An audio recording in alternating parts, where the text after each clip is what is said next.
All right. Welcome. So glad to have you here with us on this beautiful Wednesday. I say beautiful, even though I know it's raining out in many parts of Massachusetts, especially here in Springfield. That's where we're at. But it's beautiful because of the panelists and the subject that we're talking about tonight that we know going to be a help to everybody, not only people of color, even though we're reaching out to Black people, but also to our allies. And I want our allies to know how important you are to us. We appreciate you for all you've done and what you continue to do to help us in this subject we're talking about tonight. So the subject is soul food for the Black mind, COVID-19 and coping with the psychological trauma of systemic racism among Blacks. Next slide, please. This is sponsored by Mass Support, which is a service of Riverside Trauma Center. Mass Support was started because of COVID-19 to help Massachusetts citizens when it comes to trauma, anxiety, and stress-related things. COVID has affected all of us in some type of way. So the Mass Support team, which is all throughout Massachusetts, is here to help those with a free service that people can get the help that they need to go further in their lives. Next slide, please. So this is about soul food for the Black mind. So Mass Support provides free community outreach. And that's what I am. I'm an outreach crisis counselor. One-on-one support services we do. There's group services available for families, also adults, children, youth, employees, and communities. All this is a free service for people. Not only that, educational presentations on traumatic stress and resilience building to help people build resilience in this time. Coalition building and engagement. We're engaging with a lot of different, not only teachers around the state, but also companies to help them with our free service. And it's a collaborative work with agencies and schools. So all these things we're doing to make our citizens better during this time of COVID-19. Next slide, please. Also, we're on Twitter. We had some great Twitter events and we continue to schedule some coming up. You can always look at us at masssupport.org to know what we're doing. We're on Facebook, as this is a Facebook live event, as well as Zoom with masssupport.org at Riverside, and that's our phone number, 888-215-4920, where you can reach us. Next slide, please. This is our welcome agenda, and I want to welcome you to this event tonight. My name is Bishop Neil Boyd. I am Bezo Bazina. And we are your co-hosts. So first thing tonight, as far as our agenda goes, the impact of racism on Black Americans, that's going to be done by Dr. Omar Reed. And then also speaking from her heart, fueled by her experiences and fortified by her expertise, we're so happy to have Dr. Tanisha M. Pigney going to be with us talking on that. And then also systematic barriers and mental health among African immigrants in USA, here in America. And that's going to be by Dr. Abdul Fattah Ahmed. And then we're going to have Q&A questions after that. Next slide, please.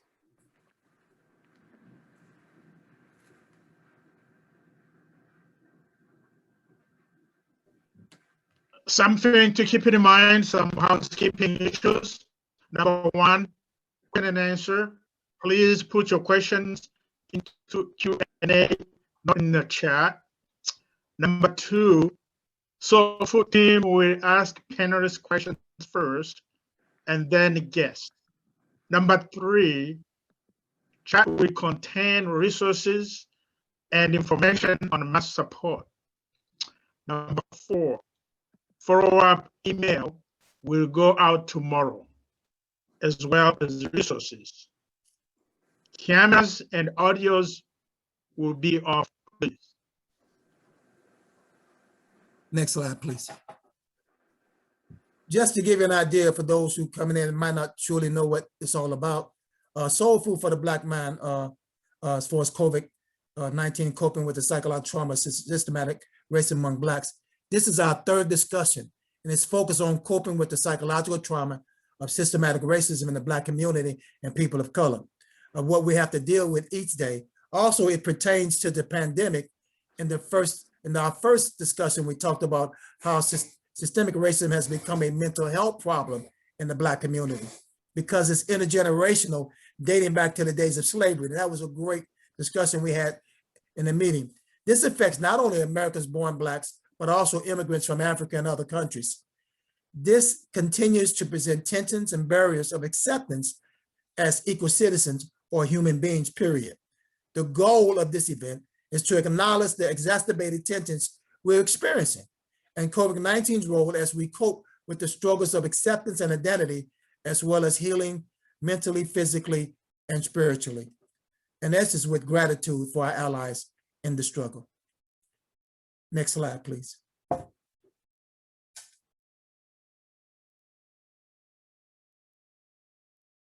You're muted, Basil.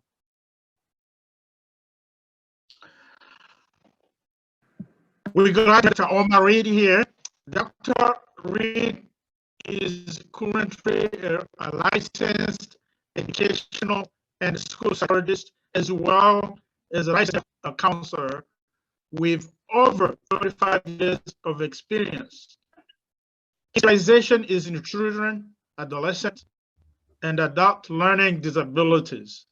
Dr. Reed is the president of the Black Mental Health Alliance of Massachusetts, which consists of the Black-owned and operated mental health clinics that work to promote culturally relevant care and access to mental health treatment. In addition to the BMHM, primary goal is to increase the number of health providers of color. He's also the co-author of Post-Traumatic Stress Disorder and the executive director of Counseling for All, formed between emerging ABC and Pyramid Builders Counseling, which is a Black-owned and operated mental health clinic in the Commonwealth.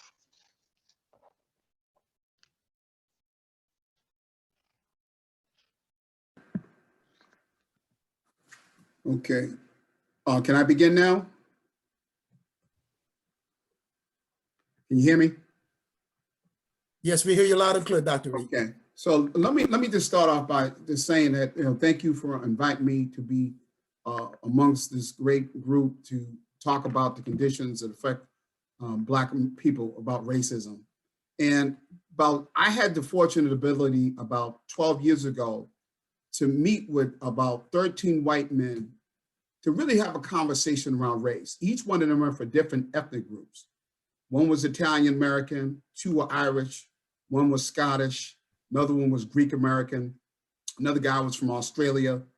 And then I had one Native American, I had a person who was from Puerto Rico, and another person who was from Colombia, and also another person who was part of the Native American out of New York, the Shinnecock Indians.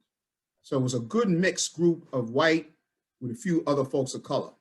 And we talked about racism.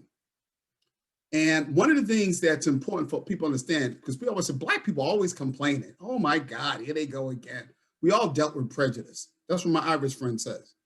That's what my Scottish friend, we all dealt with racism when we came here and prejudice and that kind of thing. Get over it. But they didn't understand the difference. When I'm about to show you, after I showed them this, the whole place was quiet. People embraced me and they said, Doc, I never knew it. Next slide. So here's the thing we need to understand, reason why Black folks in America have more of a difficult time, and folks for the Caribbean on it to some degree, is because their discrimination was different than every other ethnic group. Let's look at the Italian Americans. The Italian Americans came here when they had an opportunity to leave Southern Italy, whole towns cleared out. They all came here. And the difference was they felt prejudiced because they had derogatory names like WAP, without papers. There's a lot of discrimination, especially in Boston. They only were forced to work in certain jobs. And unfortunately, a small segment of the population took to deviant crime. That's how the mob was invented. When you cut people's access, they got to survive. They're going to turn to deviant ways to survive. So, but the difference is, even though the Italian Americans really, really dealt with a lot of prejudice, remember, Catholics weren't accepted. That's why when Kennedy ran, he had to get Blacks. No one's going to vote for no Catholics. So, but the difference is with my Italian brothers, they kept their name. They kept their culture. Their family wasn't divided. No one took their women away from their children. Yes, they had job discrimination, but they were able to galvanize and integrate because they were white more in the system. There were no necessary state and federal laws that inhibited their advancement. Let's talk about my Irish brothers. My Irish brothers, they came here. Oh man, Ireland was brutal. Remember when the British fought, they would put the Irish up front and the Scots, and they would get killed and they would shoot them as well. So they caught hell. And when they came to this country, guess what? They felt they were faced with discrimination here. Remember, the Yankees didn't like the Irish, especially if you look at the history of Boston. It was horrible. It wasn't until they got the first Irish mayor that they began to come out of the craziness, because there were systemic systems to block Irish. And you saw old signs that said Irish need not apply. So again, the difference is, last I checked, my friend O'Neill, last name still O'Neill. He kept his heritage. They kept their culture. Their family wasn't split and divided. They were able to get jobs and integrate, not just because of the color of their skin, but because politically they would be able to get the power. There were no federal and state laws that targeted Irish Americans. Let's talk about my Jewish brothers.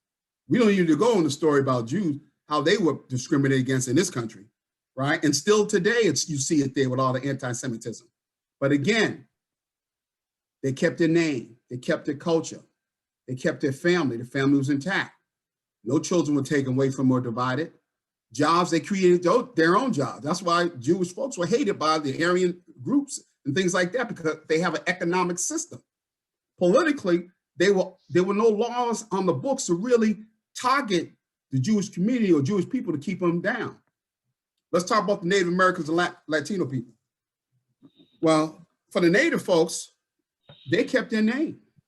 I dated a woman, her name was Witamo, which means little sweetheart. And she was Native American Indian. Family kept their name. Yes, they were on reservations. They kept their culture, their family was intact, the children weren't divided. They were able to get jobs within the reservations, and the political system really didn't target them as much, where you had laws to inhibit them. Yes, they had discrimination. They had to stand in the boundaries of the reservation. But let's talk about the Asian Americans. Well, you see all the Asian hate going on in America now. Oh, this has been going on for a long time. Asians just don't complain. Now they are. The young generation and the old generation today is complaining about it. They've been getting murdered for years. No one talked about it because they don't want to, Asian people don't want to rock the boat. But yes, their names can't stay the same. They still have their culture. They still kept their family values and understood the culture from either China, Korea, or wherever they came from. Jobs, they were able to develop their own job network. And the politics, they really weren't involved, but the politics weren't really out to, there were no laws on the books at the state or federal to block them. It's different for Black Americans. And this one, I want people to understand. When people say Black people are always complaining, we all were discriminated against. What's so bad about them? Here's the difference between Black people. Well, my last name is Reed. That's not my last name. I don't even know what it was. We were taken from Africa, given a new name. What I know is that Reed came from Reedville, North Carolina, and my great-great-grandfather was a house slave on the plantation. You know how to read. And from there, the legacy of reading came through the family, and of course, from their education. So, but that's not my name. Our culture was set up from what whites gave us on the plantation. The family was divided. They took our children, raped our women, made men breed to have children who couldn't get connected to their children. And then even when slavery is over, we couldn't get jobs, because even if you have a college degree back in the 30s and 20s, you ain't getting no job over no white man. That's the law. Before people came in and helped us. And we know the politics. And here's what people didn't understand. World War II, my uncle fought in World War II. He had a GI Bill. He tried to get a loan in South Carolina. Guess what? Banks don't give loans to Blacks in South Carolina back in the 1940s. That was just a state law. So you couldn't get loans to buy land or get property in certain areas. That was written to the law of that state. Because remember, even though you had a GI Bill, the system, the power was given to the state level, and the state inhibited Blacks. So they had on the books a Jim Crow system that we all know about. So I'm not going to go in there, but it's important for people to look at this chart to see the differences for Black folks was so different. Next chart. Next slide. Next slide.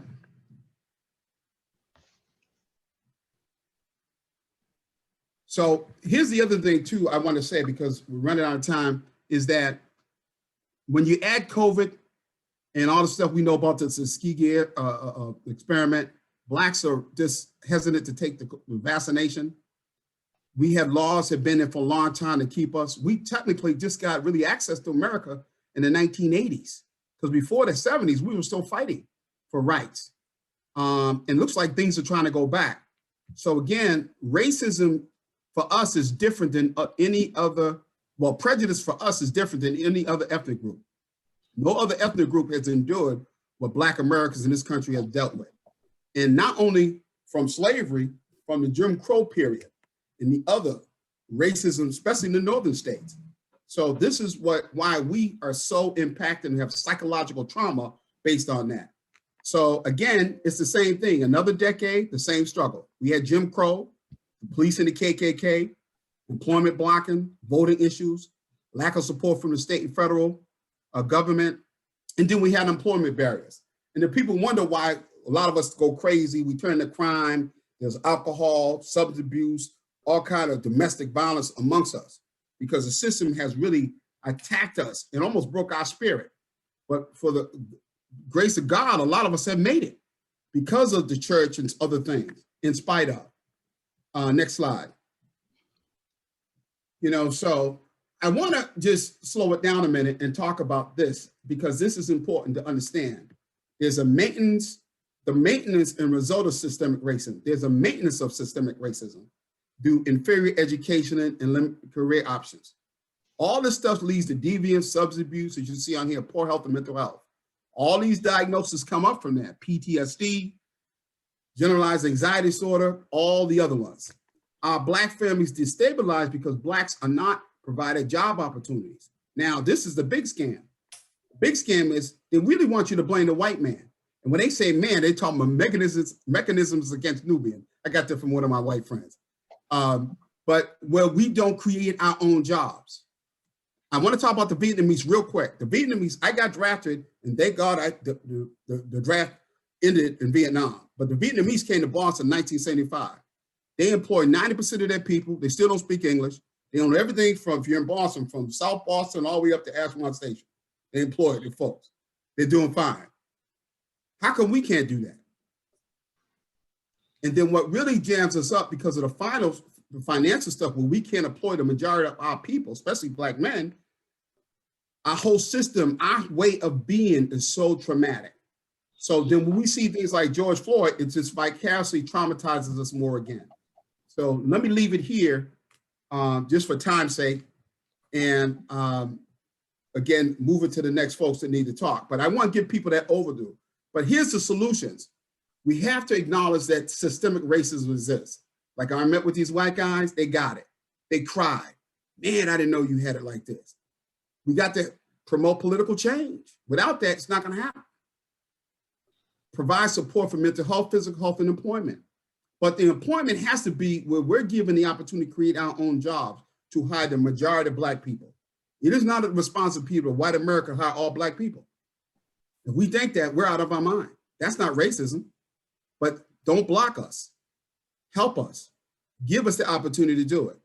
If we do that, then we will have the disparity economically would change in this country. We're the only race you see out with picketing with signs for jobs. You don't see Asians. You don't see a lot of Latinos and other folks. They come here to get the American dream, and they're not blocked like we are. But that's a whole nother story in itself. So I hope this was helpful. I know it was a short time, but I just want people to understand that the plight of Black people in America is different than the Irish, the Italian, the Native Americans, the Latinos, and the Asians. No one has endured the systemic racism like we have as a group. And this is documented throughout history. I'm the author of Post-Traumatic Slavery Disorder. Don't buy it online, it's like $950. The new one is coming out, third edition, be out in 2 more weeks. But you can contact me and I'll send you one at any point. But anyway, thank you very much. And I hope this was informative. I hope this was able to give you the understanding of how the system has really affected us, and also led to our racism or prejudice to appearance being different from every other ethnic group in America.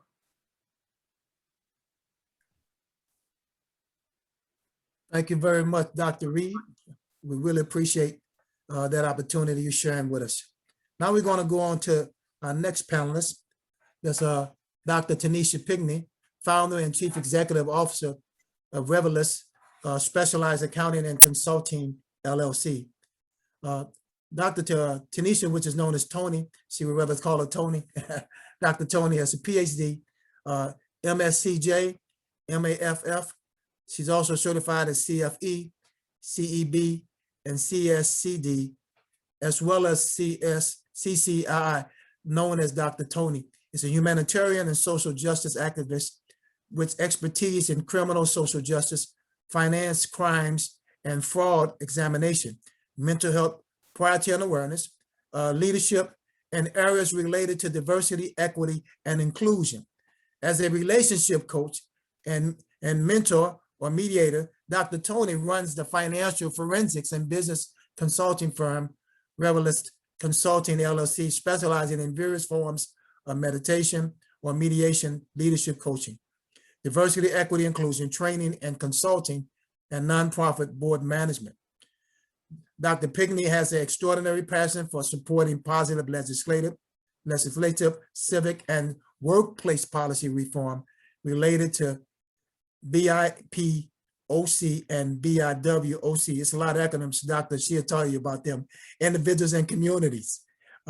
Fueled by her own experiences and fortified by expertise, she authored several books discussing topics such as domestic violence, sexual assault, depression, parenting, and leadership. Without further ado, I'm going to give you to Dr. Tony.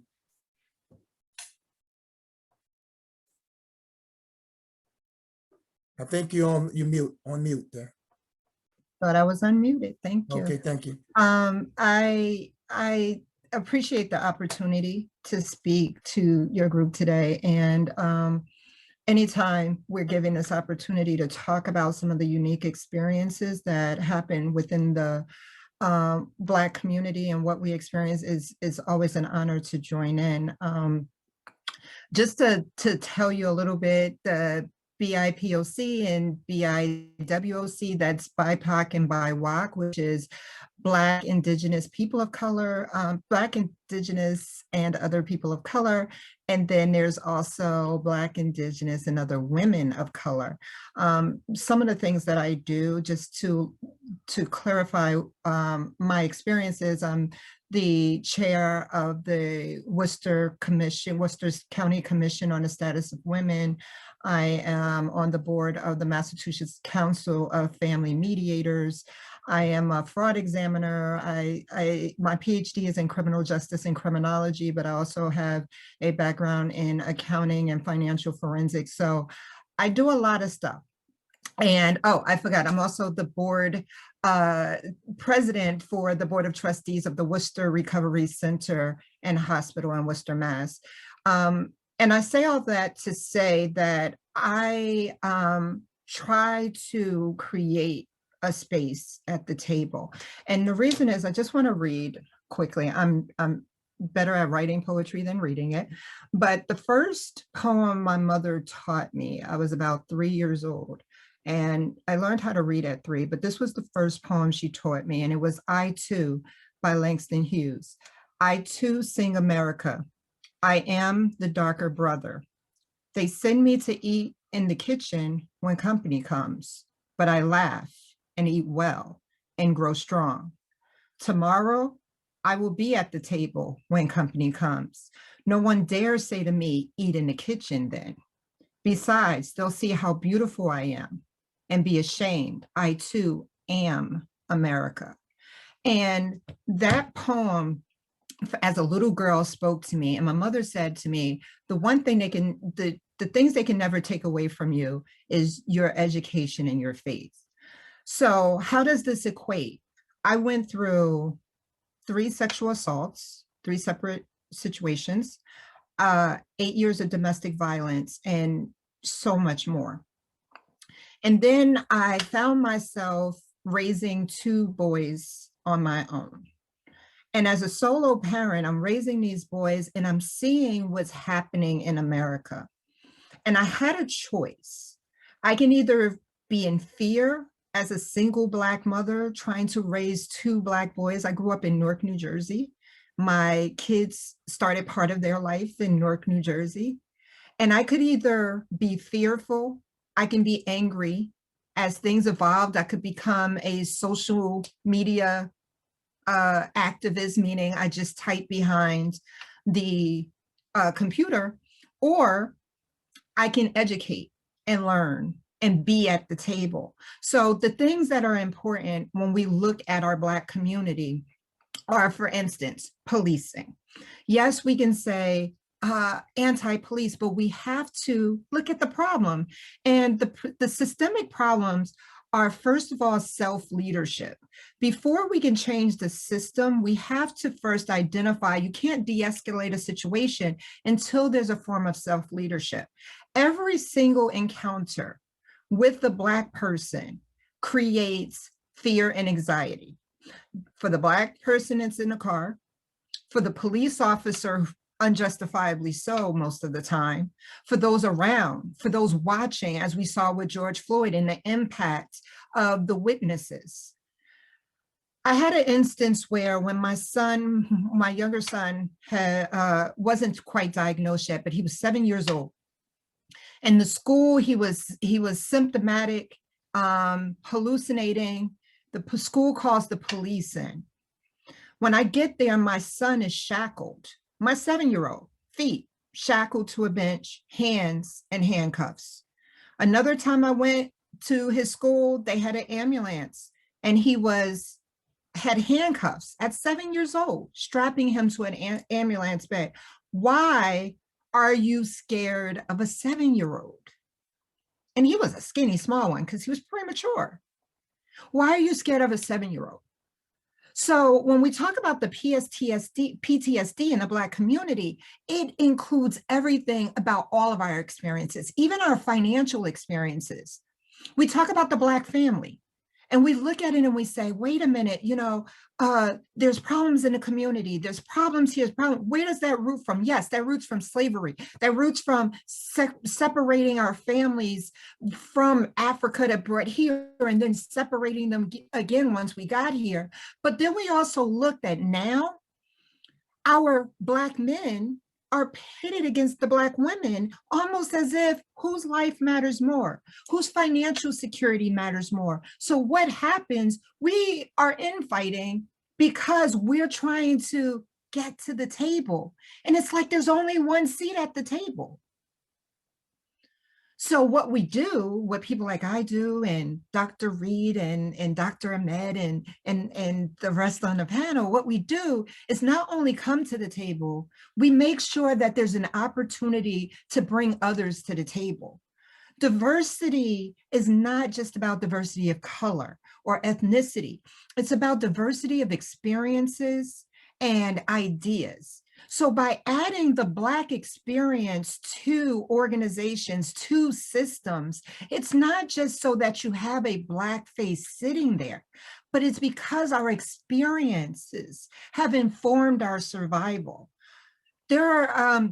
I'm taking a leadership, I'm on the advisory board at George Washington University, and I'm taking one of their leadership courses, and it's transformative leadership during disruptive times. And some of the things that they're teaching, I'm like, wow, we do that in Black homes every day. I went for a job one time and they said, we have a very small budget here, could you stretch it? My answer, I'm a single Black mother, I can stretch $1. There are some things that we do by nature because our negative experiences have fortified us in such a way that we can respond to even the worst situations. So with that said, how do we deal with, how does it affect us? It affects us with imposter syndrome. We have a lot of Black people, myself included, that are educated. I have to look up sometimes all the letters after my name and my resume and all that stuff, because I'm constantly trying to get more because we have to be 50 times better. So how do you ever feel as though you're good enough if you're always told you still missing that one more thing, the psychological impact of buying a house, being told that this is the only way, that the type of car you drive, all of these things impact us. I just want to say one more thing when it comes to women and children and education in general. Women in general, we face a lot of gender disparities. But as Black women, we have to fight against being the angry Black woman syndrome. We have to talk in hushed tones where others, you're being assertive as a white woman, or you're being outspoken as a Latina, but as a Black woman, you're angry. So we don't advocate for ourselves as much. We use terms like we instead of I because we're trying to make ourselves smaller to fit into a space. What psychological effect does that have on us? Well, strain theory in criminal justice tells us that what that does is that causes more and more strain within the home. So what does that lead to? Increased domestic violence, sexual violence, child abuse, arguing, heart attacks, all kinds of things. So we cannot look at any particular system and say, if we change criminal justice, life will be better for Black people. No, we need to change the education system and how children are diagnosed within the education system. And what is their access to resources and transportation within the education system? What are our findings when you go for a job and a job description says, for instance, as an accountant, they want somebody from the big 4 accounting firms, but you needed to get scholarships to do that. And then you have to get hired by those firms. And then you can go for the job after. So there's so many steps filtering us out so there can only be one at the table. What we're doing at this point is we're adding seats to the table. And I just want to encourage anyone that's listening, that's especially if you are a Black person, there is a seat for you because you have a butt. As long as you are on this earth, there is a seat for you at the table. Bring the chair with you. If you don't have a seat, stand there and let your presence be known. There are more ways to advocate than just yelling. Do something. That's what your hands are for. Thank you.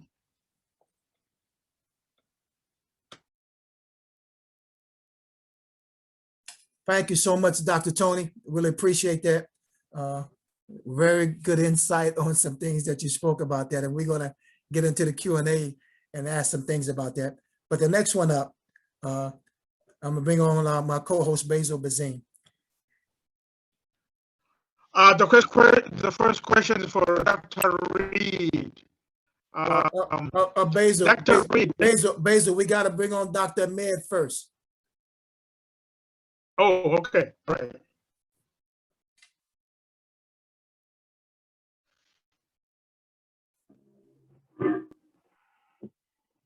Our next speaker is Dr. Ahmed. He's the co-founder and president of a community caring clinic. Dr. Ahmed is a member of the Community Caring Clinic Board of Directors. He's also the co-founder and president of Community Caring Clinic. Alpha DeFito, I know I'm getting that name wrong, Dr. Ahmed, I'm sorry, was born in Somalia, raised in Kenya, refugee camps, and resettled in Massachusetts as a refugee. He is passionate about social justice, youth empowerment, civil engagement, and eliminating barriers to healthcare access. Over the past 16 years, Dr. Ahmed has worked in the pharmacist and has spent a lot of time working with immigrants, communities, and refugees.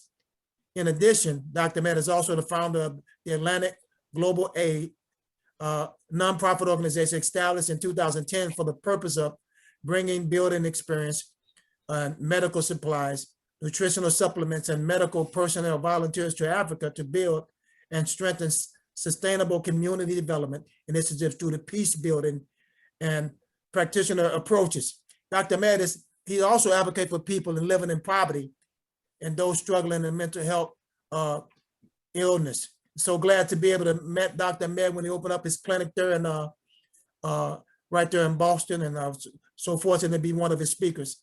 So without ado, I'm going to give you to Dr. Ahmed. Thank you so much, Neil, for having me today. I really appreciate it. It's a great discussion to be part of it. My name is Dr. Ahmed. As Neil said that I was born in Somalia and also grew up in refugee camps in Kenya. We were forced our homes from Somalia to be a refugee in Kenya. Coming to America, I was a teenager, landed in Cambridge, Mass.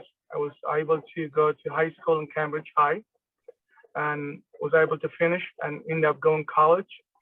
Once I graduated college, I ended up going to Massachusetts College of Pharmacy and graduate and get my doctor of pharmacy from Massachusetts College of Pharmacy. I was the first one of my family out of 6 kids who went to college here in Boston. After I graduated pharmacy school, I was lucky to have recruited as a job in Maine, which I was very surprised. I mean, which was very different world from Boston. I was landed in Portland, Maine. I worked 16 years as a pharmacist, as a doctor pharmacist, practicing in a pharmacy in Maine. And then I had my parents and my family members living in Boston, Roxbury, Mass. So I always go back home and back and forth. I was involved with helping out the refugee families that had the same experience like I did. I was very lucky to have myself as a refugee. I had a lot of support in the system when I came to Boston, got a lot of help to be where I am today. But there were many families and youth and actually young people who never had the opportunity and who never had a chance to go to college or even finish high school. Some of them end up going to actually a prison.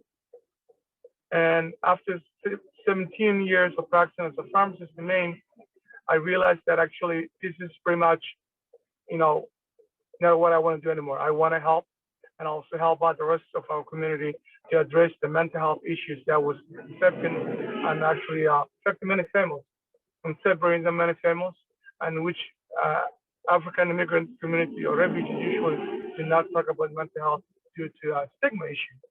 So I was able, with our co-founder of Dr. Muhammad Abdullah, we were able to fund a community care clinic which is located in 55 Warren Street, Roxbury, Mass. That clinic initially was, the reason that clinic was started, we funded that clinic was that there were not enough cultural and linguistic appropriate mental health behavior clinics in Massachusetts. There were not enough clinicians or clinics that were offering, and that will try to spend time to address the stigma and trauma involved with mental health for many refugees. So that's what makes me really broke my heart that actually I need to give it back to the community those who did not make it. So I will be discussing briefly, systemic barriers among African immigrants in the U.S. Next slide.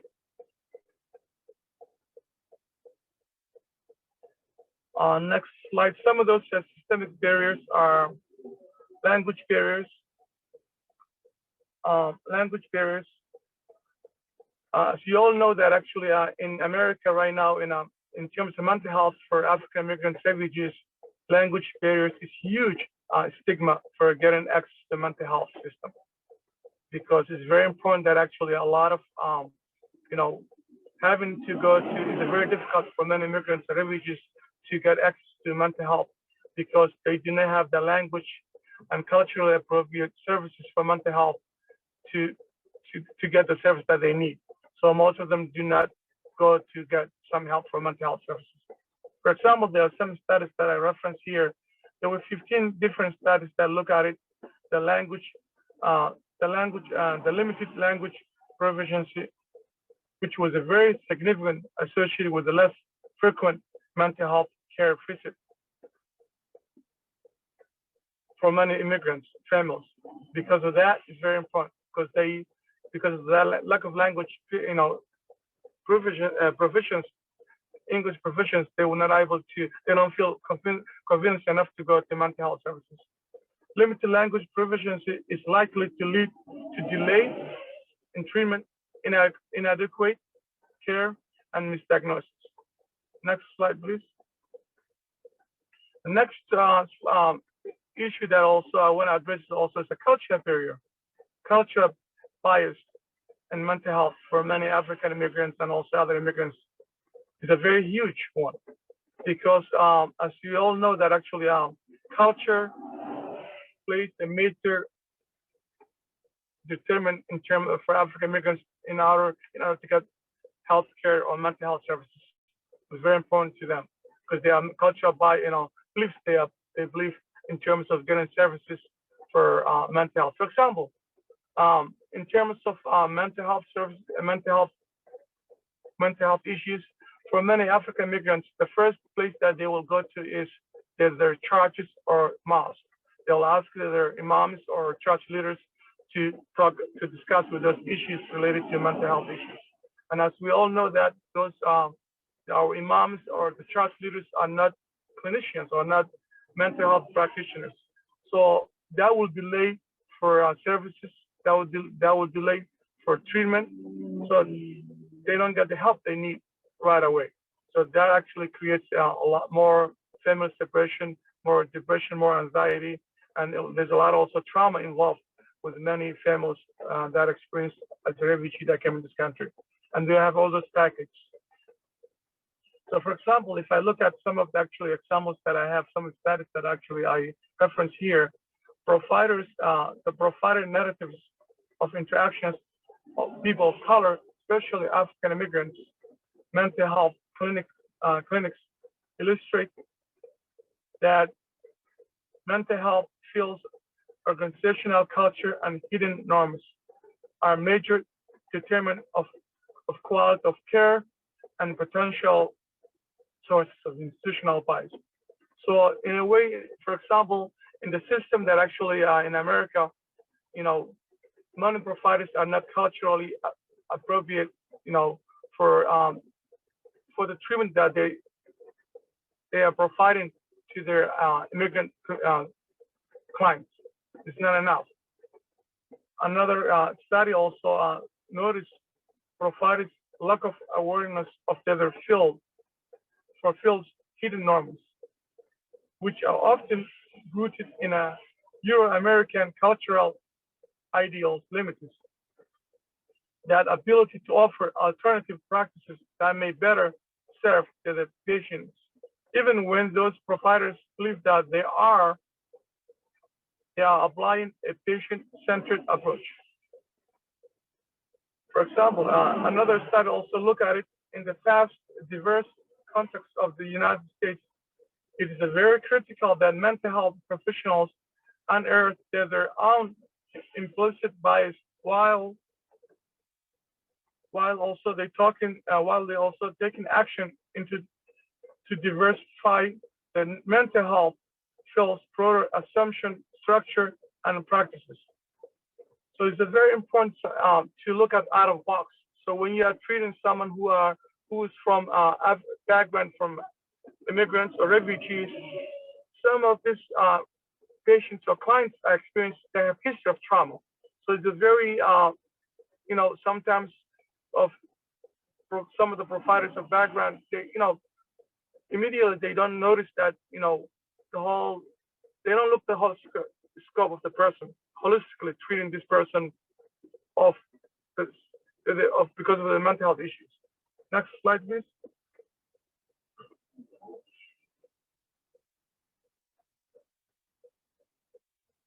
So another issue, actually big barrier of getting access to many behavioral health for many African immigrants are lack of insurance. As we all know that actually many African immigrants or immigrants overall, when they come to this country, they have to come legalized. Some of them come as refugees, some of them come as asylees. So it takes them a while to get the legal status.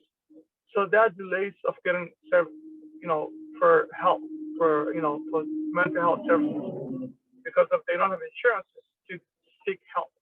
So that pretty much increases chances of suicidal, increases chances of inpatient services, also increases chance for them to go and ERs emergency rooms.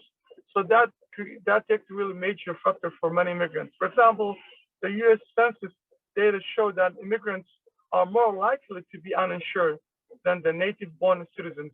For example, if we look at this table that reference-wise, overall, the non-citizen immigrants are more likely than 3 times as likely to be uninsured, 44%. Look at that, that's a huge number for for immigrants overall who are uninsured. And those who are uninsured have no chance of getting mental health services because of there's a long wait list or because of they don't have insurances to get services. Most of those, the best places to get some healthcare services are the ER, emergency rooms, and they go in and out. For example, if you look at this data, this table, you can see that actually the numbers, how many uninsured for US born and how many uninsured for non-immigrants, non-citizen immigrants. See the difference. Also look at the income itself. Low-income families are even 10 times worse.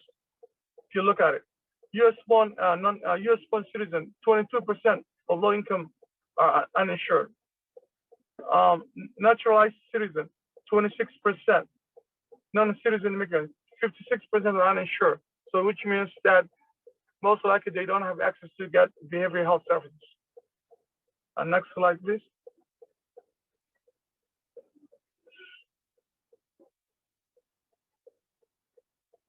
So stigma, another major issue, which is a barrier for getting access to behavioral health. So many cultures in Africa, immigrants or different world, they have a major stigma of getting service for getting help for mental health. Because of some cultures don't believe in mental health. They believe it's taboo. It's not for it's not health issue. For example, if some studies that actually look at it, it's for this. There's research that found out that the Black community has higher degree of stigma associated with mental health illness. In 1990, a public opinion poll found that 63% of African Americans, including African immigrants, believed depression was a personal weakness, and only 31% believed that it was health problem. That's the big differences. Other studies also find that many Black community is more likely to be inclined to say that mental health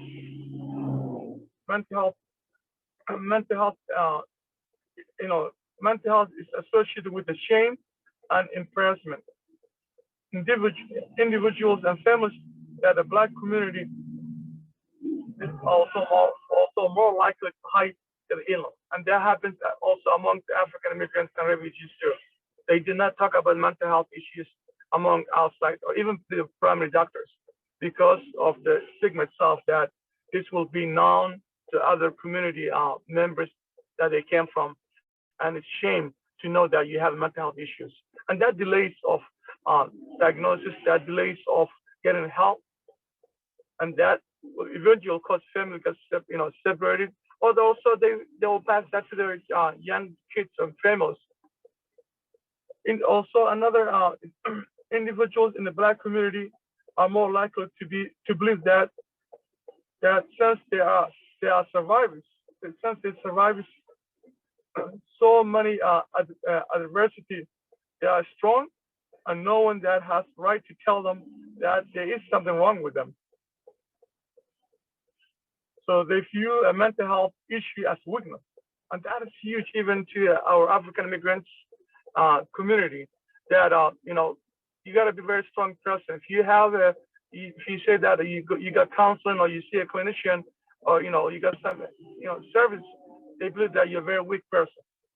So this is pretty much status shows you that clearly that there's a major systemic racism in our system that actually is not available to services for many African immigrants and immigrants overall to get services that are culturally and linguistically that are available to many immigrants. Next slide, please. So lastly, I will conclude this short presentation that there are many reasons that affect us that there's a culture that are barrier for many African immigrants and immigrants to get mental health services. Number one, culture barriers is one. Number two, environmental and systemic issues, a major one. For example, having lack of insurance, also not having actually citizens and not having actually legal labor, cost of services, language barriers, and accessibility are most common structural barriers. Also, there's also a study of diverse and racial ethnic groups that show that immigrants were 15% likely to 15% less likely than U.S. born to get mental health services. I mean, to get actually to have individuals to have source of health care, and also to be uninsured, 15% less than U.S. citizens. Finally, not for least, but factors that associated with mental health, need for services, perceived, diagnosed, and need that strongest relationship to mental health services. Those with a psychiatric diagnosis, for self-graded mental health, and former, for example, those who have exposure to trauma experience are more likely than others to use the services. For example, immigrants, related factors, such as actual also English proficiency is also, very important, one of the barriers to get mental health services. Social support is a key. Family support, other social contacts were very important, and that influences for many that influences on help seeking problems, recognition, treatment, initiation, and studies found that friends and family served as important referral sources into mental health treatment, and loss of that familiar support will actually increase, definitely will increase the suicidal attempts. So I want to include the presentation that there are many systemic racism that affects many African immigrants to get mental health services. And thank you very much.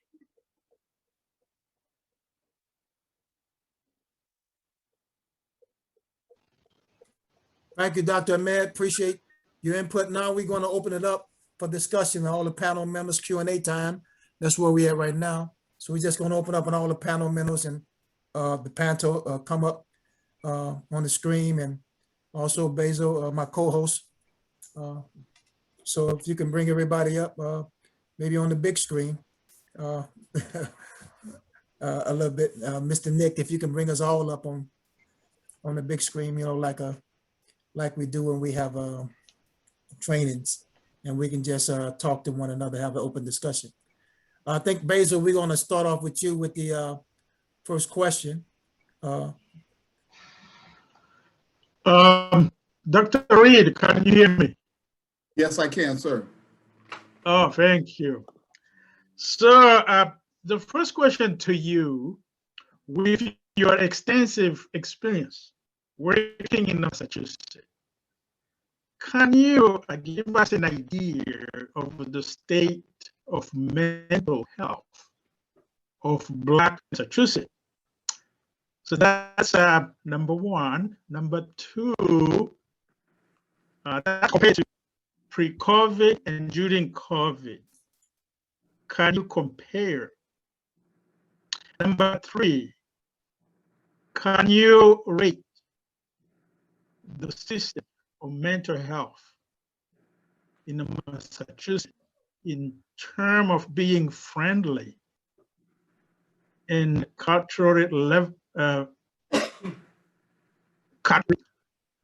friendly to Blacks in general? Please, I think that's a lot. But okay. Well, let me start with the last one first. As far as the mental health system in Massachusetts being friendly towards Black folks, around engagement of services. No, it's still a problem. One of the big problems we have to understand that a lot of the Blacks who work with other Blacks are not good. They're not competent to work with them because we still have biases. And Sister Tony could talk about it, come from Newark. Sometimes I'm from Massachusetts. Some of the Black clinicians are not culturally competent to work with other Blacks. So you have that. Now, that's a whole nother discussion. That's a serious problem because they misdiagnose. Whites will look at them as experts. This is a good example. I'm not gonna mention no names. I evaluated a kid that, and I know the sister, she's a clinical psychologist. She had this kid diagnosed as, he was only like 9 or 10, but like some derogatory diagnosis, like, you know, oppositional defiant disorder, something crazy. And the problem was, he drew, and she based it on the house tree person. You draw a picture of the house and it had bars on the window. She went to this whole conclusion. So the white social worker said, something's wrong. There's something up with this kid. I know this kid doesn't have all the psychological issues. They would threaten the mother, and she didn't put the kid on medication because he was peeing on himself in school. He was breaking down in school. And they contacted me to do the second evaluation. I did the evaluation. Kid had PTSD. He's Black Puerto Rican from Loíza, Puerto Rico. He lived in a rural town, not San Juan. Came from that small town to the projects in Boston. He's on the first floor, there's bars on the window. This kid ain't got no problem. He was at a school that was predominantly Black. He was Black, even though he was Black complexion, but he only spoke Spanish. Kids were kicking him up, beating him up, and they had gangs over there. So I brought him to a Hispanic school. Guess what? The kid was all happy, fit right in. You see what I'm saying? So again, we have the problem is that all of us, even myself, I continue to go to trainings because you have to understand there's a difference between different groups sometimes. People migrate from the South, people from the South, and we have a bias. Listen, my mother's from North Carolina. She came here, she married my father from Pittsfield, okay? And with my education, we still want acceptance from the Black elite in Boston because they look at your you have to say that you're pre-indentured. My great ancestors we were indentured slaves, like that's better. I mean, this is the craziness that we go through.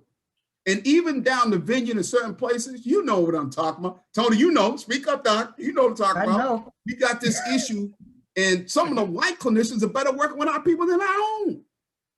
And don't get me started on the ethnic differences. Here's the thing what a white guy said to me. I was at Cambridge Hospital, and there was an infighting between the Haitian doctors, the Haitian nurses didn't get along with the Nigerian doctors. The Nigerian nurses didn't get along with the Tunisian nurse practitioners, right? The Blacks who worked in the kitchen and maintenance didn't get along with anybody else. So you had all this fun, and the whites will come to me because I got along with everybody. So, because I can speak like I say, I can, you know, I go back and forth. I have the right complexion. So what happened was one of the white guys said, "Oh my, what's going on? Why is the Black guys?" I said, "We have no history. We're more loyal to a slave tradition. I'm Jamaican, I'm Bayesian, I'm Trinidadian, I'm from Newark, I'm from Boston, I'm from New Jersey." All that stuff. And there's divisions that cause the mental health issue. So again, we already got stuff from white folks. Then we got our own stuff, skin color issues, hair texture issues, right? I have more Black women right now because of COVID who are dealing with, like, and Dr. Pinckney brought it up, not only dealing with white racism, but sexism from Black men. There's a book gonna be out soon by Dr. Margaret Jackson it's called entitled, "No One Wants a Black Woman." It's about the systemic system that separates Black men from Black women. So when Dr. Pinckney just started saying, I start getting chills because it's true. So that's the dismantling of the Black family. So we see that systemically, the racism has affected us in such a way that a lot of us hate stuff. See, Wakanda, when that movie came out, the Black Panther, oh my God, it was powerful because Black people with dark skin, natural hair became in. But before that, oh girl, what you doing? Why you doing that? Oh, you too dark. All right, girl, put that lip up. Right? Until white people start braiding hair, it was accepted by Blacks. Until white women started getting injected in the lips, then it was okay to have big lips. right? So again, we still have the remnants of slavery that's affecting us. And as far as mental health in Massachusetts, people always think that Massachusetts is supposed to be, as far as education, we're way behind too. We're no better than Alabama and Louisiana. The problem is here is clandestine. It's behind the door. It's an insidious type of racism here. They don't come out. See, I respect the guy, white dude from Louisiana, that said, I don't like you, nigga. The white folks here do it behind your back. And that's dangerous. But the big problem is that Blacks here are not culturally competent to work with their own. And I've seen it in this field. And that's one of the biggest problems. So we talk about change in Massachusetts. We need training. The Black mental health is about that. A lot of Black people think they know. No, you don't. You don't. And here's a good example. When I first came in the field, I never worked with any Black men from the South. I had a client, and this is where supervision is so important. You think you know it. I had a Black man, he never looked at me, had his head down. So I'm young. I said, well, I think he's got some kind of paranoia or something going on. Thank God I had good supervision. Dr. Block said, what'd you say, Omar? He won't look at me. She said, no Black man in the South looks at anybody of authority in the eye, boy. Well, you crazy? I wasn't culturally competent to work with old Black men from the South. I had to get trained. So if I had that, what about you? And a lot of us, we think because we got degrees, we got it. And that's the big problem that scares me. Okay. And white folks would sometimes lean on Blacks at their agencies as expert, and those are the most dangerous. All right, Dr. Pickney, if you can chime in on that. Yeah, he set up some good stuff there. There's what I like to call systemically induced self-isolation that we go through, right? It's geographic and it's cultural. It's geographic in that, oh, I grew up in this project and you grew up on that street. I grew up in the suburbs. I grew up in a rural area. I grew up in the city. Then there's also well, I'm this particular level of management versus where you are. We've been taught to even isolate ourselves, that divide and conquer. And when I first came to Massachusetts, I came here in 2012. I was so excited because I'm like, I came from New Jersey. And if y'all don't know New Jersey, a lot of racism going on. I was like, okay, I'm gonna go to Massachusetts, one of the most liberal states. And I'm just like, this is gonna be good. I was met with who became a colleague, but he was a authoritarian at the university I was attending. And he looked at me and said, no Black bee from Newark will ever finish this program. And that was my welcome to Massachusetts. It was all downhill from there. And then I remembered the phrase of our Malcolm X that said, what? Plymouth Rock, I didn't land on Plymouth Rock landed on me. The realization that our country started here. The racism started here. So why would we think it's solved here? No, that means that there were more years to perfect it. So whether you see the KKK, whether you see the what do you call it, the Confederate flag or not, it's ingrained, it's tattooed into the souls, into the DNA of a lot of the people that have lived here. And they even segregate themselves. Oh, this is the Irish area. This is South Boston versus this part. There's so much segregation here in Massachusetts that makes it difficult to get the services that you need, because it becomes, why are you coming to me? Why are you coming here? And then when you add in, the biases that we have within our own culture that you talked about, Dr. Reed, some of that, we have the same thing in policing. If you remember the song by KRS-One and others, there's plenty of songs from the 80s and 90s, Black Cop, right?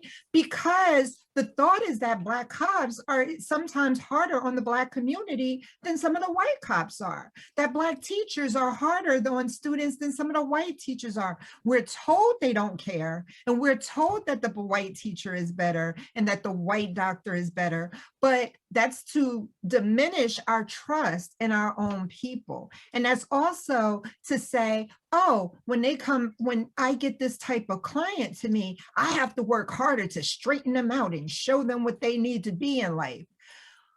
It's so much. And one thing I like is that education is becoming more mainstream within the Black community. Problem is two things. One, the bachelor's degree is becoming the new high school diploma. In a state where you have 50% of those here that have a bachelor's degree, that makes it harder. It mentally harder for us as Black people when we've been told for years, if you graduate college, you pretty much have it made. Now they're looking at you saying, what, you don't have a master's degree? I have a PhD and a bunch of other degrees, and I'm still told I'm not educated enough. I'm like, what else do I need? Can you go to law school? What? I'm tired, you know? And then, so there's all these systemic issues that are there. And then it's, why wouldn't it affect us psychologically? We fear ourselves. We fear those who fear us. We fear everything. We're walking in fear. And how can, in a system where we're sitting, you have two groups that are sitting there, and I'm just using Black and white just to be in the polar opposite sense.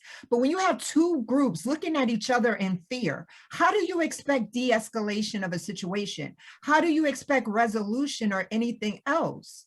Because we've been taught, and I wish I had a solution. I like Dr. Ahmed's solutions that he had listed there. I wish I had more solutions, because we're really at a stalemate when it comes to fear.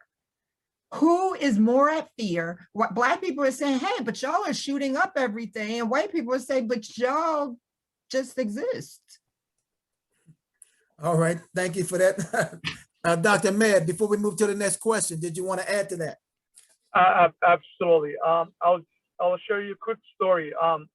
I was born, as I said, I was born in Somalia. So growing up in Somalia, when I was a little boy, I did not know the word of racism that exists in Massachusetts. So when I came in Mass as a young guy and grew up, I was like, a lot of my friends of African American, like, they always tell me there's systemic racism going on, and I was like, I don't understand what that means to me.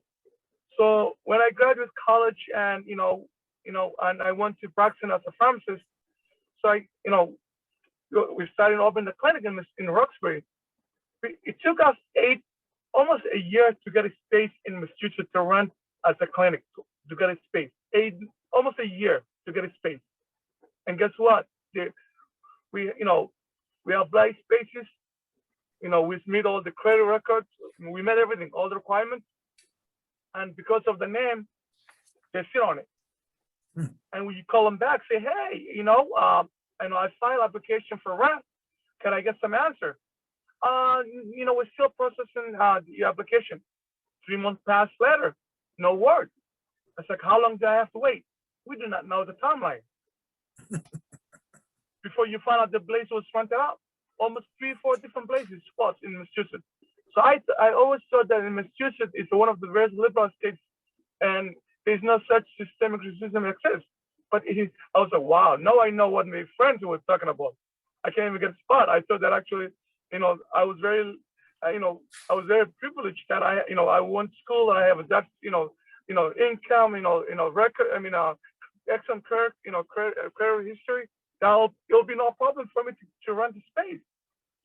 Finally, I was able to get a space in Roxbury, and I went through 4 different interviews. And I told the person who was interviewing me was 2 white folks. I told them, hey, I told my history, and I said, I quit my job so we could open this clinic. I mean, we're having a hard time to get a space because of, color of my skin. And she was like, what do you mean that? And I said, I'm sure you'll know what you mean. Let's get this start an interview. And she flipped over my, all my, oh, how much money you make? I was like, here we go now. So, and I said, I'm a pharmacist. She's like, oh, you're all set. I said, wait a minute. Now I'm all set. So we got the space, so it does exist. It does exist. There is a systemic racism in Massachusetts. And as you all know, it's not a very liberal city. It is a very difficult city to many immigrants and Black people of color to survive in Massachusetts. All right, thank you very much. Can I ask a question to Dr. Ahmed? Sure, absolutely. Dr. Ahmed, you and I, we are immigrants from Africa. Absolutely. By the way, for being here at the time of breaking your fast, so it must be hard for you, but thank you very much. So Thank you. you and I, we came here, we overcome adversities. You went got degrees, I did to an extent.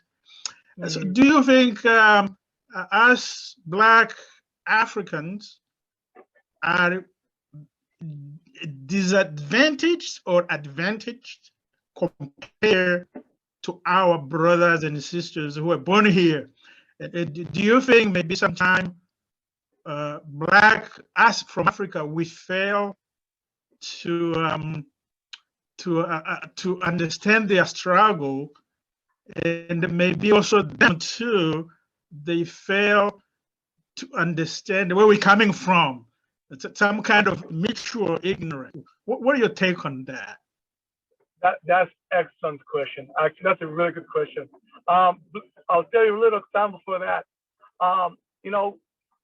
As I said earlier, for actually, it's a very difficult. As an African immigrant in this country, it's a very difficult to understand the African and our brothers and sisters from African American when they tell you all the negative experience they have in the system. You're like, wait a minute. There are so many jobs here, in America. Well, how come they don't get a job? They don't work. But we don't get it. We don't get why they don't have why they cannot go to schools. What's the systemic racism going on? We're like, what's going on? I don't see any problems. So, but we don't understand the root of cause of where they're coming from, because that history has not been taught us. So we assume that there's no problem exists. These people are just, they don't want to do much. So that is kind of a little bit in African culture, coming as immigrants. We don't understand the history of, our brothers and sisters in America, what they went through, and they have systemic racism that exists. So they come from different backgrounds. So that's one example. Another example for us as African, our African brothers and sisters, African American brothers and sisters, they think that our African brothers immigrants, we get easy, we get free ride. They think that actually everything's easy for us because we are Africans. So the white man in America has no issue with us. So we can go to school, we can get the best jobs, everything's free for us. So then get it that African Americans, we work very hard to get where we are and to achieve what we have. And and knowing that actually we need to work extra because of so many language barriers that we need to go through, so many cultures, stigma that we go through, and so many actually systemic racism that we go through to get where we are. We have to work triple to get where we are. So there's definitely a big misunderstanding both sides of the aisle for both, but knowing what I know, when people tell me, hey, especially young people, I like to listen and tell them, hey, as being African immigrants, we work hard. Going to school in Massachusetts and having an accent and trying to learn English native first language, that's really hard to learn and to master everything that we need to do. So I really appreciate that you ask questions, but they, definitely, there's a bias both sides of the aisle. Thank you. Misunderstanding. Go ahead, Dr. Reed, or you're Dr. Piggy, chime in on that question. Let me talk about that. We have to understand too, there's also some still residual conflicts between Black Americans with Africans. And here's what happens. Black Americans want to identify with the continent of Africa in some way, because we don't have, my last name ain't Reed. When Black Americans go back to Africa, three things happen. They do the Ivory Coast thing. They look at the slave trade. That's beautiful. One of my friends went back to Africa 8 years ago. He did the DNA test and he found out what tribe he was. When he went to Africa, it was in Cameroon, and he asked a guy, you ever heard of this tribe? And the guy said to him, we wiped them out hundreds of years ago. So again, to find out that people who look like you, because remember in Africa, it wasn't about race. It was about tribal connection. So a lot of Black Americans get always jacked up when they find the truth that, yeah, there's racism here, but the origins of it started with us doing each other bad because we didn't look at each other racially. Look at the stuff that happened in Somalia. Look at the stuff that happened in Nigeria and other countries. We don't look at race. We're more tribal, more ethnic group. White folks came in and took advantage of the system.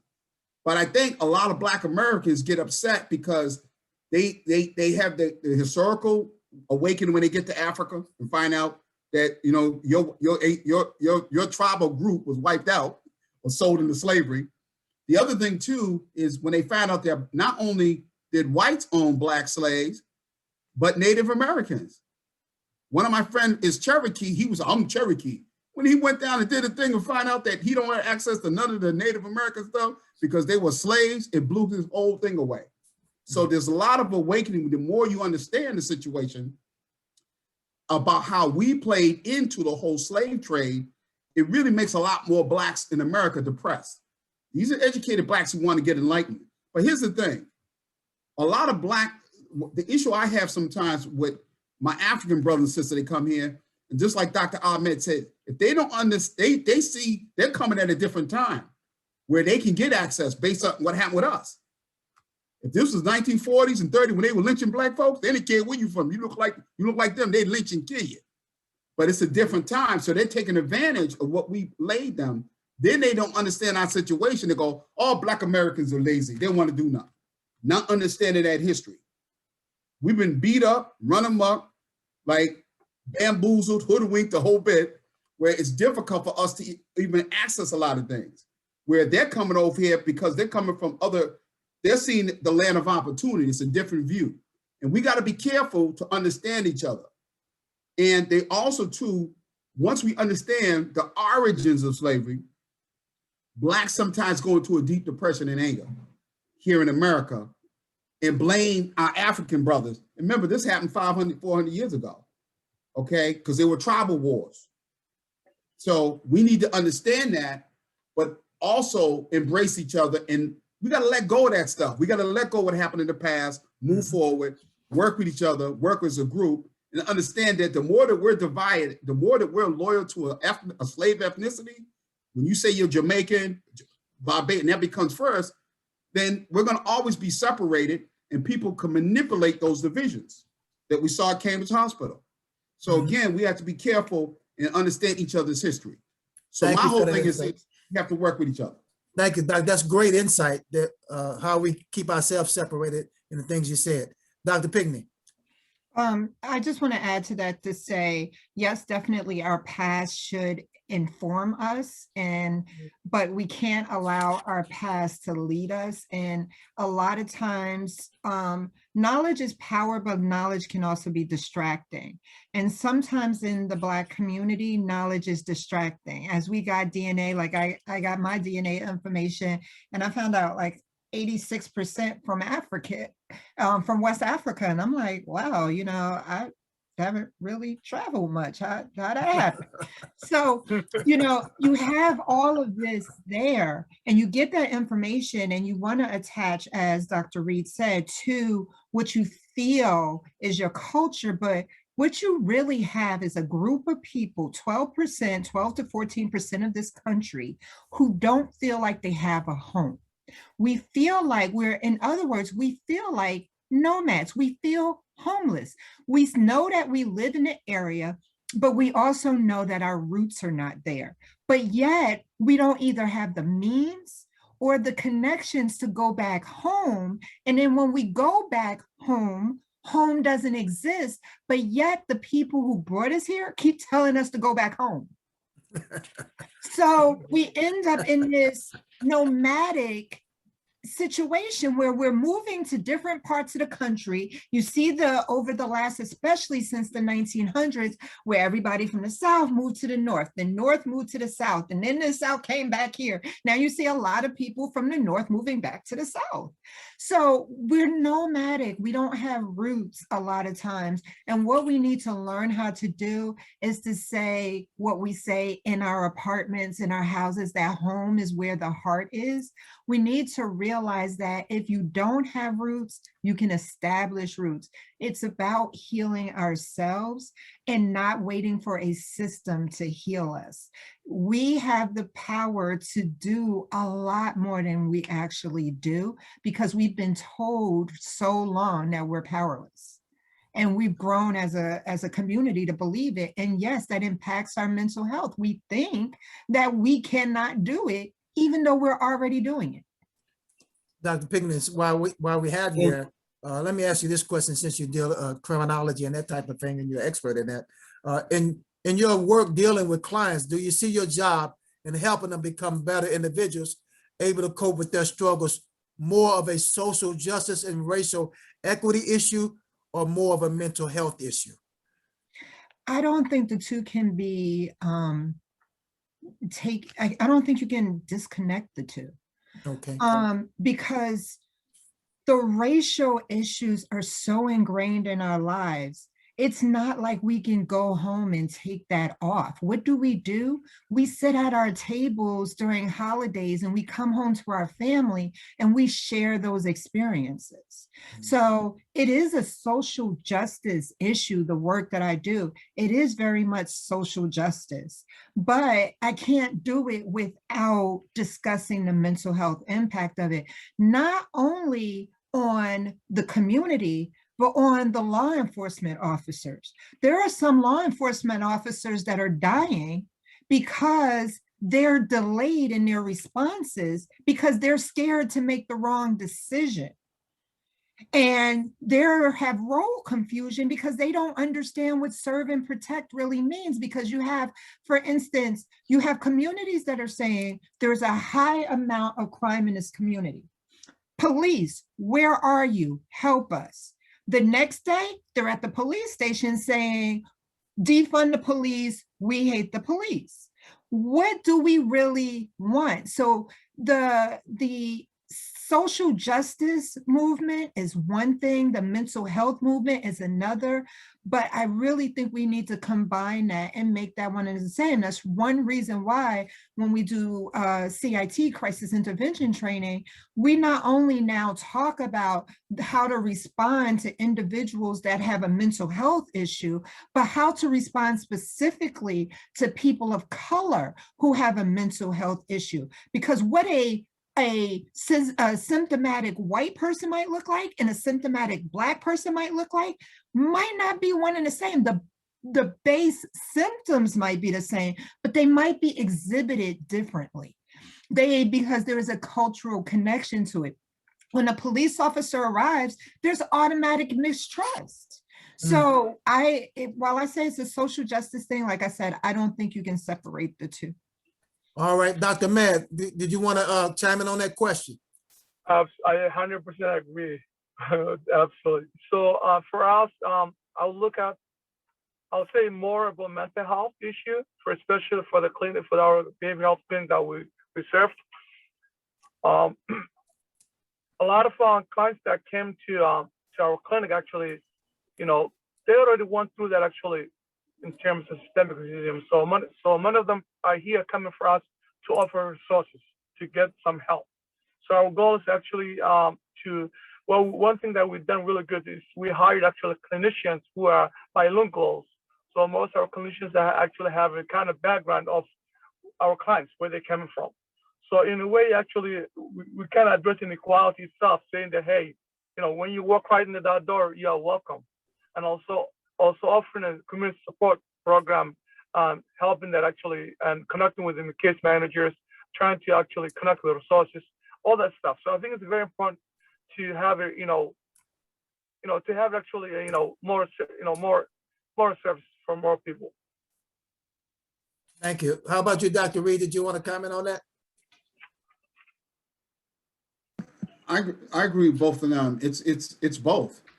It is both. So I think too, and what Dr. Pinckney said also, I think is important because all the stuff crazy is about defund the police. Man, we do have bad apples in the community. They need to go to jail, right? And we can't not lose sight of that. And I think I get nervous when I hear it go too far to the left because I work with a lot of victims, and Dr. Peak, the women who had come from other states, sexual abuse, domestic violence. If it wasn't police, a lot of these women have been murdered. So we need the service of the police. We just need training for people who are police. There's only a few bad apples. Not all the police are bad, but those few bad apples need to be rooted out. We need to come up with a system. How do you screen for that? If we can come up with that, because they do get trainings in culture comp. They do get trainings and have working speakers coming in, but it doesn't change the heart. And we have to be able to assess the heart of a police officer to make sure that they're going to do the right thing when the camera's not on, right? When they deal with us. And that's what we need, because there's some bad black cops too, okay? So again, it's about the balance. Well, Dr. Reed, question for you. You were blessed to be open, I think the first, if I remember right, the first Black mental health clinic in Massachusetts. And you had, I know that's a story by itself. I was hoping you share just a little bit of it with us, but with that, from the beginning when you started, has it gotten better for services as far as Massachusetts giving the Black people when it comes to mental health, or has it gotten worse, or has it changed at all? I think that there are more Black clinics. Let me just say this. And when I first tried to attempt to open up the first Black clinic in the state in 2004, white Democrats tried to block me. Mitt Romney, who's a Republican, was able to keep a lot of things from happening. Now, this is what he said to me. You need to understand, Dr. Reed, if Blacks start opening up hospitals and clinics and other businesses, it's not good for us. You work for us. And he said that, look at state contracts. The state contracts have been allocated to white institutions throughout the state for years.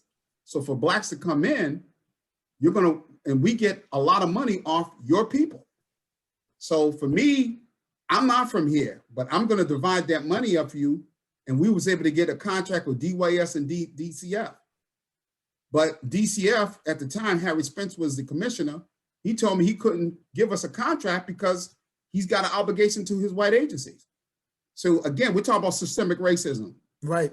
So I had to go to Governor Romney to assist me in helping them come in, and the door was open. So there is a systemic system that only lets Blacks go somewhere to a certain level. So even though we had all the qualifications, we had Black psychiatrists, a whole bit, it didn't matter because there's a ceiling for you. You're not supposed to be here. We were, and I'll get to that with you individually, but there was a lot of stuff that I was contacted by certain white agencies and threatened. And I was told, you better help other Black folks because if you're just one, we'll kill you, basically. And that's why I went on trying to tell everybody, listen, open up your practice, open your clinic so I can be around. Right. This is how insidious this was in the state. This is Massachusetts, this ain't Alabama. So again, if it wasn't for Mitt Romney, a white Republican, there would be no Black clinics. Massachusetts is the only clinic, the only state in the country that has Black owned operated clinics throughout the Commonwealth of Massachusetts. And I want to say this is not political. This is the story of Dr. Reed. This is his personal story of how the first Black mental health clinic came to be here in the state of Massachusetts. So it's not political. It's just the truth that he's speaking his experience. And that's why I'm independent today. I had to get out of the Democratic Party. Thank you for that, Dr. Reed. Did anybody else want to, before we go into the next question with Basil, want to say anything about that, Dr. Ahmed or Dr. Pigney? I just want to say real quick how important that work is. I mean, having two sons that have mental health issues, me dealing with depression myself, my younger son, it took us until he was 6, maybe 15, until he had a Black clinician. And then another year before he had a Black psychiatrist. So when you have a young boy who has gone through these instances, and well, 2 of them, that had never had access or even seen a Black clinician. That's why the work that's being done is so important, because their healing, to me, really didn't start until they had someone who was culturally aware and could speak to their illness and their experiences that they were having in school from their cultural perspective. So it's so important that funding is given to organizations, not just Black-led organizations, but organizations that are culturally focused and ethnically focused. So I just wanted to add that in my non-political speech. Thank you very much. Dr. Mann, did you want to add to that, sir? Yes, absolutely. I will add one more thing. In our clinic, actually, we have people calling from all over the state because we do take Medicaid, and so many low-income families and migrants and actually people of color, when they call some clinics, there may be a long waiting list to see some clinicians to get an appointment. So some providers do not take Medicaid. So that limits the actual accessibility to have people to see a clinician. So it's a systemic racism. So, because of the type of insurance that you have, you may not get an appointment right away. So it makes things very difficult for many low-income people to access mental health because of, what type of insurance you have, what zip code that you live, and also, what background you're from. That makes it exists in Massachusetts, by the way. Okay, thank you. Question, we have a question in here. I'm trying to see what that question is.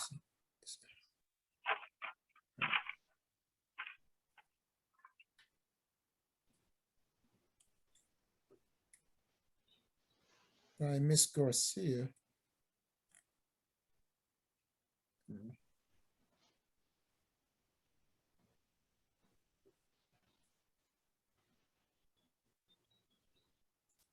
Ms. Garcia wrote, can any of the panelists speak about whether the anti-stigma campaigns have worked within the Black population?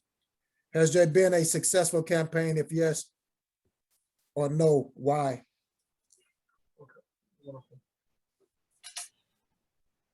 I think there's been some good ones throughout the state. I was in Springfield and saw the Black Lives Matter group up there really working on anti-stigmatism. There's certain groups, they're not all doing the same thing. So if you go to Worcester, Springfield, Brockton, Boston, Attleboro, New Bedford, everybody's doing things. It's being addressed by different small groups and say nothing organized, where it's consistent throughout the state. I know they were doing something out in Pittsfield at one point, just addressing some of the issues. So we're seeing it. I think here's the only issue I have. You always have the same white folks show up to the events who are already culturally aware. You're not getting to the rest of the population. And I think there needs to be more done, like talks like this, but the people who need to get it aren't watching these shows. They're not going to those events. I think we need more stuff shown across the state where people can see it, either on the transit or something, to get more or commercials that can educate folks. So it is happening. It's a lot better. I think now too, with the COVID situation, because people are locked down, we're starting to see more, especially folks who are involved with social media. All right, probably got about 8 more minutes. And thank you for going over time with us here. Basil, if you had another question for the panelists. No, I have a question mostly for Dr. Ahmed and Okay, well, I can have so one here. we're talking. Can you hear me? If you don't have one, I'll answer. If you don't have a question, I was just saying if you had another question. If not, it's okay. No, I have a question for Dr. Reed. As a Black clinician, what Black-friendly method in diagnosing and treatment have you use. When I speak diagnosing, we're talking about DSM-4. Is it something across the board that can apply to Black with labeling of diagnosis?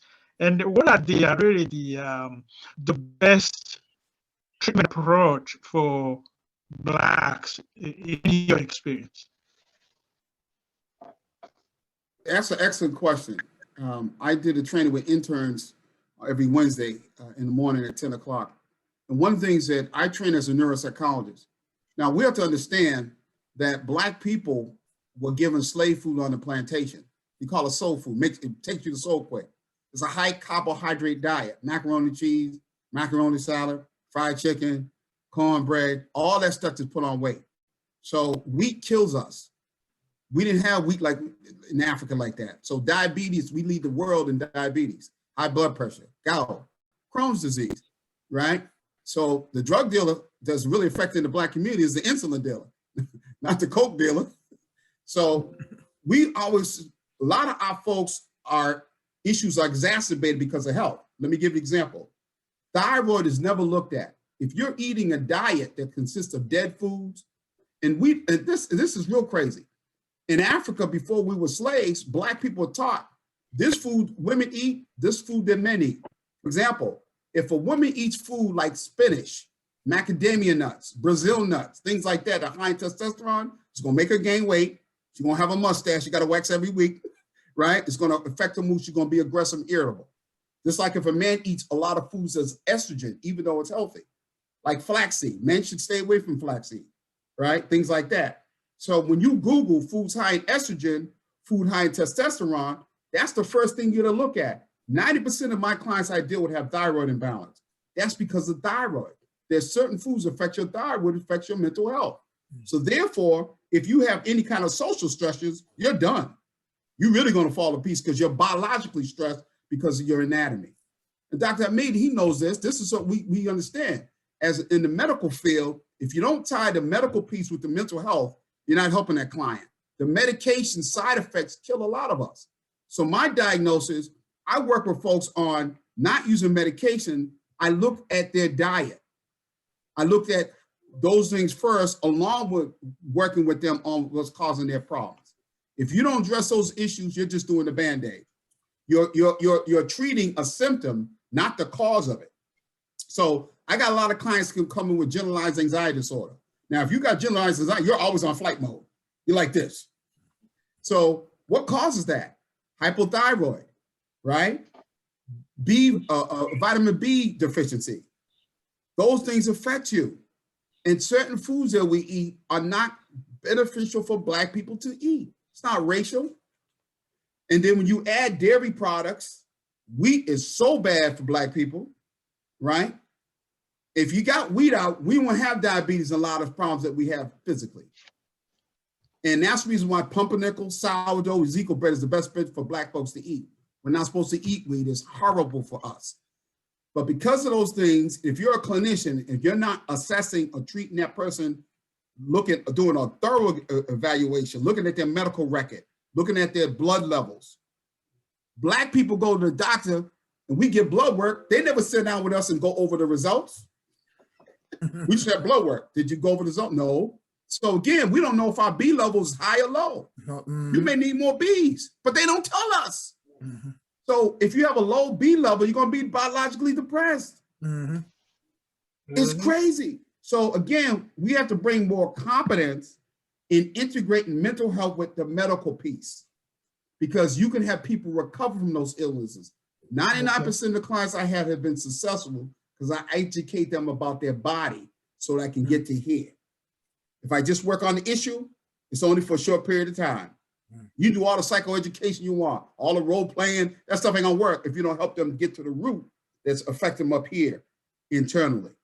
So again, the training is important. Thank you, Doctor. Just want to get, before time is out, Dr. Pigney, and Dr. Ahmed a chance to on that question.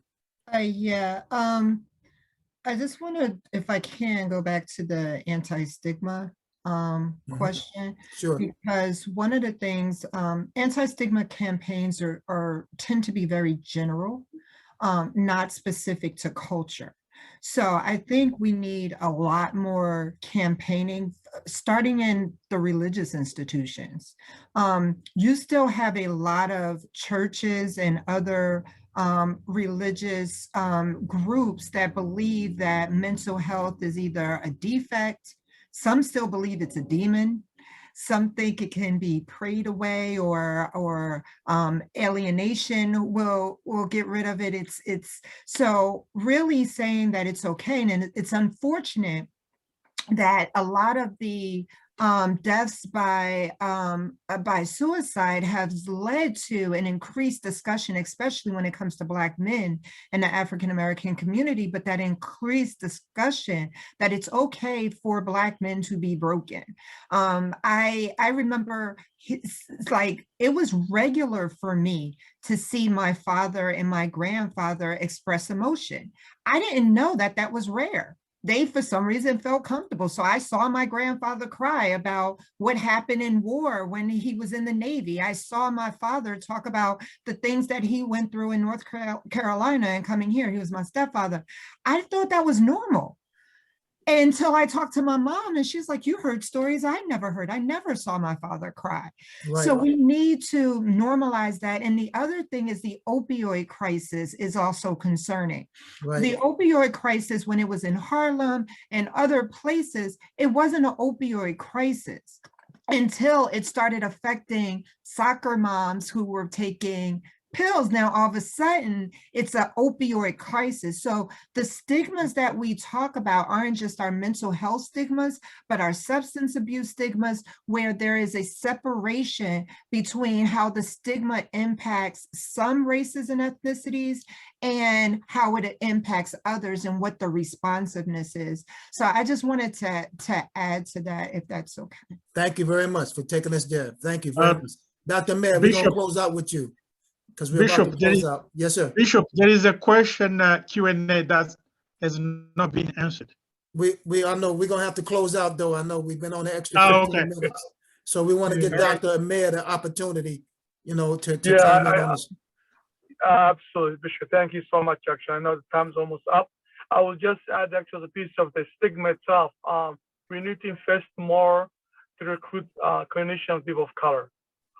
Having encouraged more young people to go to college and to go, especially for medical field or behavioral health. Very important, because I think in order to fight the stigma itself, you need to hire people of color, more clinicians. So at least when you have a client or patient that come in, you'll have a person that could relate into that culture or language, or who could understand the trauma history of that person, where they're coming from culture-wise. So that is a big, huge focus for us in our clinic, to hire more people, people of color clinicians to fight stigma. And that's what we're trying to do right now. And we haven't actually having a very difficult to recruit more clinicians of color for our clinic, because of there's not much. There's few in Massachusetts, and they're all over the place. Very difficult to recruit a lot of people. Thank you. Okay. I know it's one more question left there. I don't know, Nick, do we have time or not, Nick, to do this one last question? I know we stayed on the extra 15 minutes here, and we appreciate that. Just put it in the chat. Let me know if we do have time to do just one more question that's left. If that's okay, Nick, I know we've been on the extra 15 minutes here. There is a question on ableism. He says good for it. He said go for it. Okay.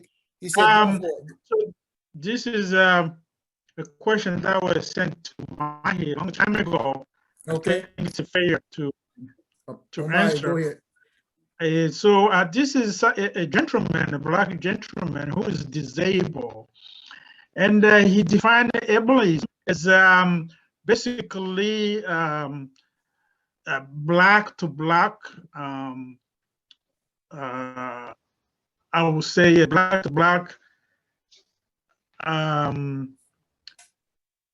So being disrespected by Black because you are disabled. So he defined that as ableism and sanism. So This gentleman wanted to us to be aware that as Black, we have to become a caring community. A civilized society is defined by the way it takes care of the weak. So it's a new concept for me, but I do understand that maybe in the Black community, we do not take care of our disabled people. So I just want to make sure that that question is a little bit addressed. I have to be honest. I never heard about ableism or Zionism, but basically it's the Black community not taking care of the Black disabled. Stigma. Did you guys understand that question? Okay, anybody can just chime in on it if you could. That's a tough one, because from my viewpoint, I had office in Lynn, Brockton, Boston, and I ventured, of course, in Springfield. I've seen the Black community work with Black families who have disabilities, who are disabled. I think that's maybe an individual thing, and they're not getting the right services. But overall, I think the Commonwealth of Massachusetts does a great job with working with folks who are disabled, period. I think there's the racial issue happens with folks who are disabled. But as far as Black people treating other Black folks bad, or this disableism, I haven't really seen that in a large scale. I just think that may be an individual thing, or at least on a small scale, from what I see. I work with DDS, I work with DMH, and I found that the Black providers, or even these agencies that provide services, especially DMH and DDS, they do a great job with all their clients. I think that there may be some issues that happen with folks in the family that will happen, or folks who are above dropout. I just heard of one incident where in Boston, the person who's in a wheelchair was being picked by a Black guy who was doing the transportation, and had an attitude with him because he had an accent. That's the only time I've heard of that.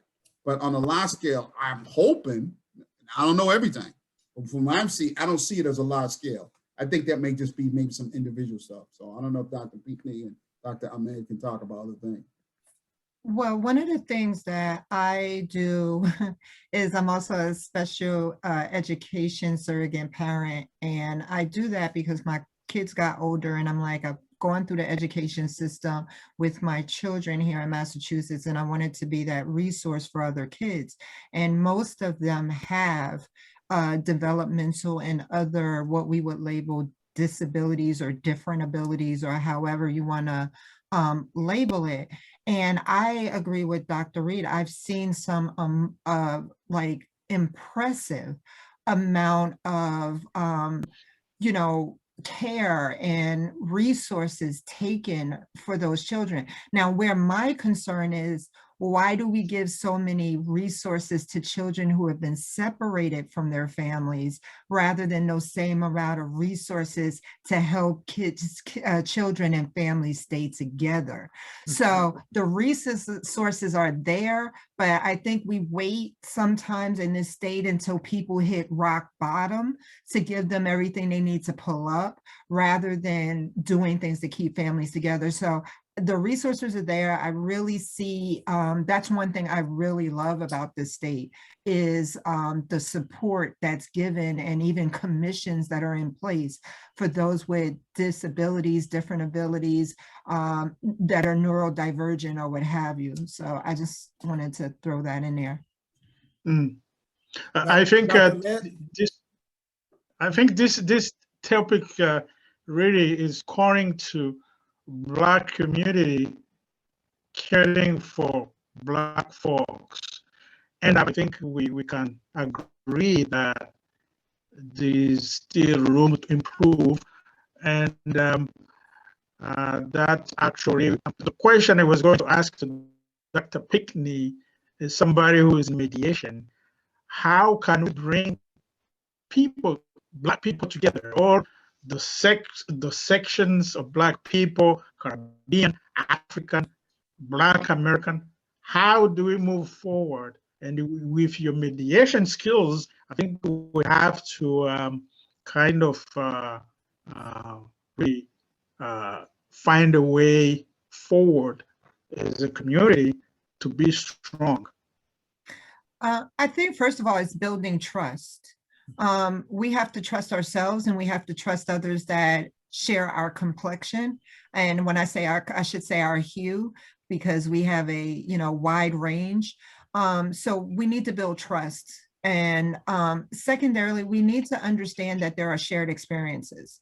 Regardless of what our background is, what country we come from, the experience might not be the same racial experience. In most other countries, it's socioeconomic, whereas here it's more racial and ethnic that we have to struggle with. Not to say that either doesn't struggle with the other, but if we can look at some of those experiences that we've had and be able to say, hey, look, you might not have gone through exactly what I've gone through, but you understand how I feel. We're so busy comparing where you didn't go through what I went through here, or you just got here, or you can go back home and I got to stay here. And we're so busy comparing those things that we're not really looking at what we share in common. So as a mediator, if I was to sit the various aspects of the Black community together, I would say, look, let's share our experiences and understand what feelings we have in common, and then understand what works. Because really, when we look at the 12% of us that are Black, a lot of times they don't include Blacks from other countries, because if you're from another country, they might label you European. They might label you British. It's so many different things. So there are really more of us than we are given credit for. So yeah, that's about it. Thank you. Dr. Matt, we didn't want to pass you up. You had something to say there, sir. I totally agree with speakers, so Okay. so that's all. All right. We just want to thank everybody. And we're just going to go back to the slides there, Nick, and close out. Want to thank these great panelists for all their information and all their knowledge. We really appreciate you being with us today. Also, just want to let everybody know this was a mass support sponsored program, service of Riverside Trauma Center. You can reach us at masssupport.riversidecc.org, or the phone number there is 888-215-4920. Next slide there. I just want to take you through our team. This is our whole team, and we really appreciate the team, the Soul Food team. As you see, Basil there, our co-host. Joanne, she's another one of our team members, another crisis outreach counselor. Appreciate her. Also, that's me, Bishop Neil Boyd, another outreach crisis counselor. San, she's Miss Butter, she's also one of our team members. And last but not least, Omaya. We appreciate, she's one of the ones who with me who started, they asked us to get this program together to reach the community. We appreciate all of them. Thank you, Mass Support. Thank you to our allies. And we hope you guys have a very wonderful evening. Thank you so much for sharing your knowledge with us today. Thank you. Thank you for having us. Thank you. Thank you. Thank you. Take care. Thank You're you. welcome. Thank you, Basil. Appreciate your being a co-host. He's gone.